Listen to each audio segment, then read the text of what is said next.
So Mortal Kombat 2 was directed by Simon McCoy, who previously directed the first movie in this franchise. Also features a few actors who appeared in the first movie, as well as the addition of Carl Urban and Adeline Rudolph. And this time around, taking place sometime after the events of the first Mortal Kombat movie. A new fighter known as Johnny Cage is brought into the arena to fight and such. And there's really no plot to this movie. There's just a lot of things that do happen in this movie, but we'll dive into it. So this is a movie that I was not really looking forward to, if I'm being honest. I saw the first Mortal Kombat back when it came out, and I think I gave it a mixed review at best, saying it has its moments, but it's overall kind of dull. Having rewatched it again to prepare for this movie, I barely remembered anything from this movie. There was so much about this movie where I'm like, yeah, I just don't care enough. So this one, with the same team involved and a lot of people coming back for this one, it's like, I don't know if I'm really going to like this movie. And I will say, I think this movie is a little bit better than the first movie. I think this one is actually watchable, and it's actually fun. So, is it great? Well, no, but we'll talk about that. So, overall, let's just dive into it. First off, some of the actors do a really good job, particularly the new additions. Carl Urban, in particular, as Johnny Cage. He is great in this movie. I thought he was really good as Johnny Cage, and a lot of his fight scenes are believable because, like, in the movie, he's a stuntman. He doesn't really, he's not a stuntman, but it's like he has other people do his stunts, and it's like it's kind of funny him learning to fight and such. I do think his character is very interesting. I do think Adeline Rudolph, who plays Katana in this movie, I thought she did a really good job as well. Her arc is a lot more interesting than some of the other arcs in the previous movie and such. And I thought her character was very interesting. Like, her fighting is also really good as well. And I kind of like seeing the two of them kind of go back and forth. And like, I was also kind of worried that their stories were kind of going to be like two completely different stories that kind of didn't really mesh well together. But surprisingly, they do. Also, I kind of like this with the movie, and it's kind of sick. It's like they kind of put the other characters from the first movie aside a little bit. They toss them aside both figuratively and literally at times. So I thought that was actually a welcomed addition. So also the fight scenes, they can be pretty fun. A lot of them are kind of straightforward, and they do have some interesting pairings every once in a while. Carl Urban's like first real fight that he's not real fight, but like one of his fights in the movie. It's pretty funny. It kind of reminded me of like older, like it kind of felt like a Three Stooges sketch at times, the way he kind of handled the way things didn't go well for him. It's like, oh, okay, that's kind of funny. Like, the fights are fun, they're funny, they're intense, they really painful. It's like, oh, okay, I would not want to deal with that. I would not want to be in this fight whatsoever.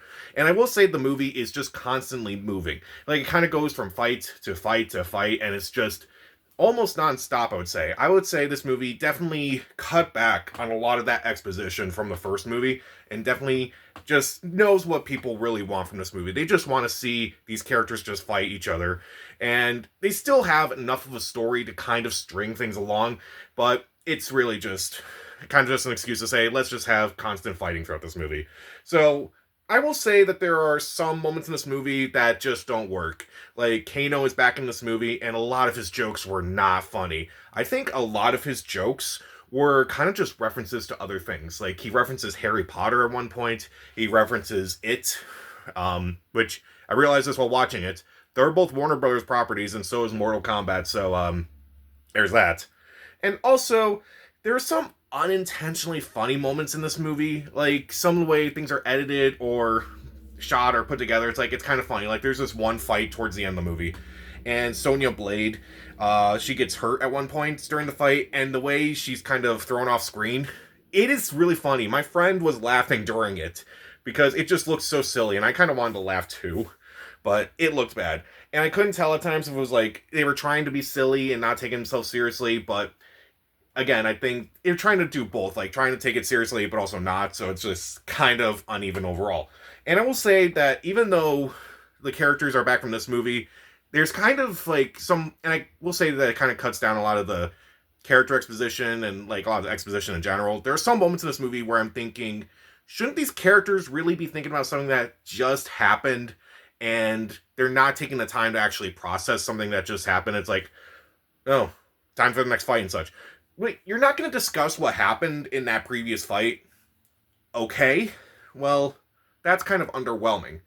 But but then again, I was also thinking, it's like the way they kind of handle some of the characters from the first movie is like, Yeah, I'm kind of glad that they kind of did this because they were not the best in the first movie. This movie is like, yeah, let's get rid of them how we can. But I still found it weird. It's like they don't address this after like a few seconds. Doesn't really make sense. There's also some moments in this movie where it's like I had to remind myself from the first movie again. It's like, oh right, you're we're in the first movie and such, and this was a plot point in the first movie and such. So that was just kind of it was just kind of I don't want to say annoying, but it's like it's clear that the first movie kind of wasn't it kind of didn't do its job. This movie is definitely doing its job a little bit better because at least the movie knows what it wants to be. It's just constant fighting, and they actually have characters that are a little bit more interesting than the characters from the first movie, like Katana and Johnny Cage this time. So at least this movie is a fun enough time. So if you're a Mortal Kombat fan, I would say this is probably the most Mortal Kombat-iest movie that you could think of. Definitely better than the last one. Definitely better than Annihilation, which that's not really saying much. And definitely better than the original Mortal Kombat movie. Probably the best Mortal Kombat movie we will get. I don't know if 3 is going to be any better, but we'll see. So, Mortal Kombat, I thought the actors, particularly Carl Urban and Adelaide Rudolph, did a really good job. There's some uniqueness to some of the fight scenes. They're all unique and different in a lot of ways. I do think that it is a fun time overall. The fights are constantly going. And I do think that the cutting back on the exposition is also really good because, like, it definitely has exposition, but it's not like driving the movie. So at least that's good. But there are some unintentionally funny moments. There are some jokes that are supposed to be funny but just aren't. And also some character actions just don't really make sense with the overall movie. It's a fun enough time, but if you're a big fan of Mortal Kombat, I think you'll enjoy this movie a lot more. Coming from someone who has not played the games, yeah, I thought it was an okay time. Definitely worth watching at least once. Maybe I should go back and play Mortal Kombat actually, see what it's like. So I will give Mortal Kombat 2.5 out of 4 stars. Stream it. So, what is a video game that you want to see turned as a movie? They're very hit or miss, mostly miss, but who knows? Comment down below, subscribe to the channel. This is Pat. Stay safe.